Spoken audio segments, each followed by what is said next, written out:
Chiney, my friend, it is great to see you as always, and that smiling face is exactly what we all need today. Tell me first and foremost, how are you and where are you? I'm fine. I am back home in Houston, Texas. Before I was in Los Angeles for a while, but then I got that phone call from mom, and my mom was like, "It's time, Chiney, time for you to come home." And so she doesn't really have that heavy of an accent, but I came and joined the rest of my family here in Houston, Texas. I bet at least mom and dad are loving having you guys closer to home. They are, but I'm not gonna lie, it's been really nice. Like I have food overload, because they're always like, "Are you hungry? Are you okay? Are you taken care of?" And it's just nice to be together during this time. I think I underestimated that at the beginning. Yeah, no, I think that's well said, and obviously mom knows best, so I'm glad you heeded her phone call. Yes. Shanae, obviously you wear a bunch of different hats. You play in the WNBA for the LA Sparks, you're VP of the league's Players Association, and you work as at ESPN as an NBA analyst and a variety of other broadcasting roles. So obviously your entire world revolves around sports. What have the last 2 weeks been like for you personally? Well, let me put it out there first that you guys were my first family before my ESPN family, so I always Thank you for appreciate that. that. Honestly, like it's been nuts. Like I didn't realize how much of my life revolved not only about basketball, but live basketball. I literally am paid to talk about the NBA and the WNBA and women's basketball live games. I'm the analyst.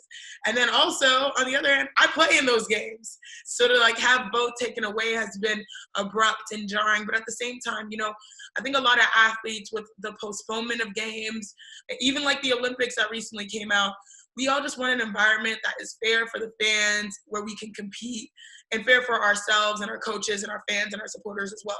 So we're patient with everything, but at the same time, it's like, okay, what do we do now? How do we move? It's tough being told you must stay here and only here, because we're so used to like always being on the go and stuff like that. But it is a necessary reality, but we are itching to get back out there. Obviously you were a former number one overall pick in the WNBA draft. The projected number one overall pick this year is Sabrina Ionescu from Oregon. Your thoughts, Shanae, just on watching her this past year, maybe throughout her career as a former Pac-12 player yourself. She never got a chance to go and have that last chance to win a natty, which we all thought maybe she and the Ducks were able to do this year. But what do you think overall her legacy will be as a collegiate player? She really set the standard, I think, for not many.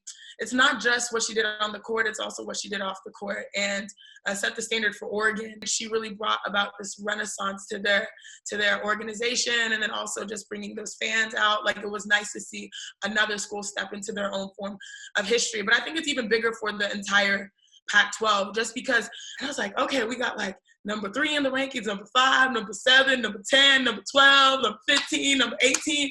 This is the Pac-12 that we are really excited about. Sabrina is one of those names that but those names, the list will go on and on with the talented players. She did a great job representing women's basketball in the community this year. I know it's tough for her to not be able to play, but she did her job. And it's bigger than basketball, what she did. So I think we all respect that and commend her for shedding that light to the pack. It was obviously recently announced that the 2020 games are going to be pushed back until 2021. I know everyone agrees. I think a lot of people believe that is obviously the right thing to do, and safety first. But can you give me some insight on how that impacts the team, the scheduling, the roster? I mean, there's so much that goes into building Team USA. Women's Team USA, the top of the top always play. So now it's like NECA, I'm biased, 100% biased, but there's no way this woman should not be on the team. People are sometimes surprised that this will be her first Olympics because of how good she's been.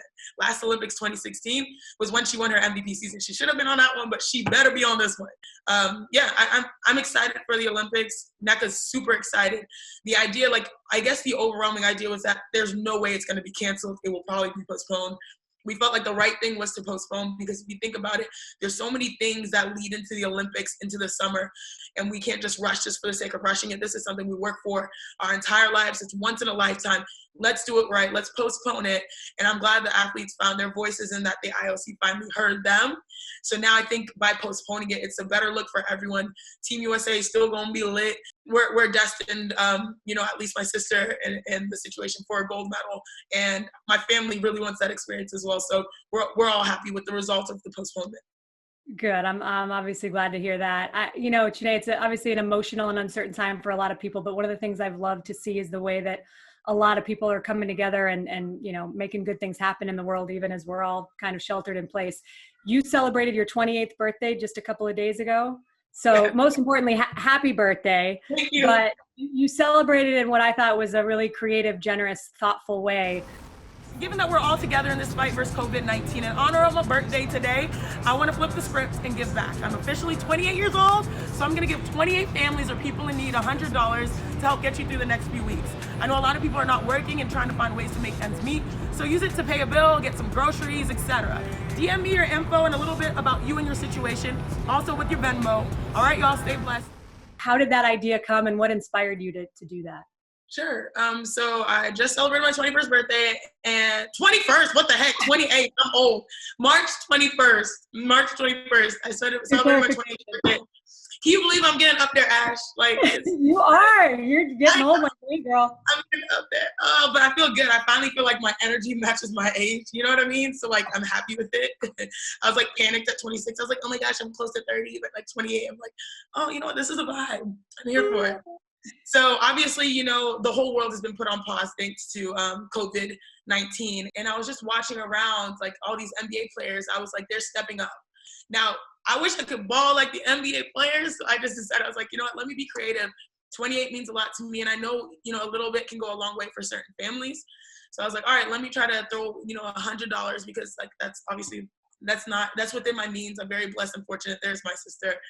And I was like, let me see if I can just like bless a couple of my followers that might need a little bit of help while they're not working, just with some money.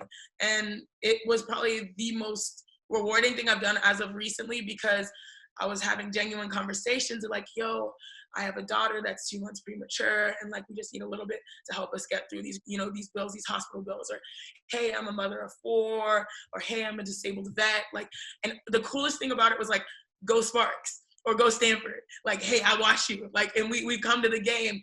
And it's just crazy because like a lot of times when you go on social media, you tend to think like, oh, like we're all here having fun, but there are people that actually are out there like that do need a little bit of help. And I wish we could have a little bit more of a giving component just normally. So it turned into like that, and I ended up like exceeding my 28 because I just was like in my DMs like, oh my gosh, let me see if I can do this. Oh my gosh, I can do that. So I think this is something I'll probably will keep doing in my own way, and hopefully find partners to help amplify as well. But I just wanted the world to know, and especially the people that support me, to know that I support them in this time when they can't work, because I was lucky and fortunate to go to Stanford, to build a nice career where I feel stable right now. Not everyone has those same luxuries. So I think we're all on the same team when it comes to COVID-19. We want to beat it. We want to be undefeated. And until then, we should definitely help each other. Chiney, I can't think of anybody that we would have rather had as our first guest for this new edition of the playlist. You are awesome. The spirit that you bring is the same as it was when I met you 8 years ago. Thanks for joining us today. Enjoy the time with your fam. Stay safe, and we look forward to seeing you out on the court whenever that may be. We'll be watching. Thank you so much, and thanks for bugging me. I know I'm bad with my phone, but like, hey, I got time now, so hit me up all the time. Love We'll y'all. be calling you. Take care.